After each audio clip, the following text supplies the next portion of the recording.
3 stars out of 4. In a moment when Westerns are more popular than ever, it makes perfect sense that Netflix is launching a new adaptation of Laura Ingalls Wilder's beloved semi-autobiographical Little House on the Prairie series. Season 1 premiered Thursday, July 9th, and the show has already been renewed for Season 2. The books, of course, were originally adapted into an iconic 1970s TV show. This adaptation begins a bit earlier, prior to the Ingalls' adventures in Walnut Creek, Minnesota. Instead, over 8 heartfelt episodes, viewers follow 7-year-old Laura, newcomer Alice Halsey, and her family, Pa Charles, Luke Bracey, Ma Caroline, Crosby Fitzgerald, and Sister Mary, Skywalker Hughes, on their journey west to Independence, Kansas, and the trials and tribulations of building a new life from scratch. The show succeeds in demonstrating just how dang near impossible pioneer days were, and does a good job balancing the hardships of frontier life with the innocent perspective of an inquisitive, hopeful child. In a smart update, Netflix's Little House wisely devotes significant time to the native families, including Renzawenem Gotts as Laura's friend Good Eagle, who originally inhabited the land and are understandably unhappy as settlers arrive.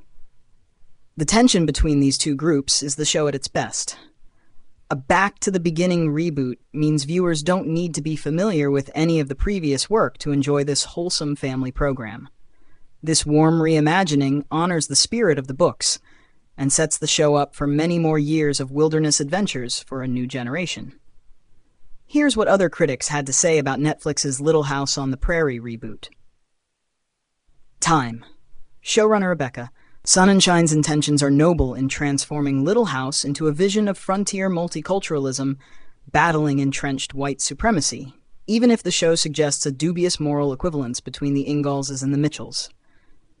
Its painterly exterior shots, all sun-dappled meadows and nights lit by campfire, surpass aesthetic expectations for Netflix fare. Halsey and Fitzgerald give their characters real energy and depth. The Guardian. It is exactly the revamp you would expect. The new LHOTP is a precision-tooled and well-oiled machine. All children's and most adult problems are solvable within a 1 to 3 episode arc. Kansas may contain malaria, medicine hoarders, and mentions of how hard the war was, but ultimately the vibe is the one we recognize.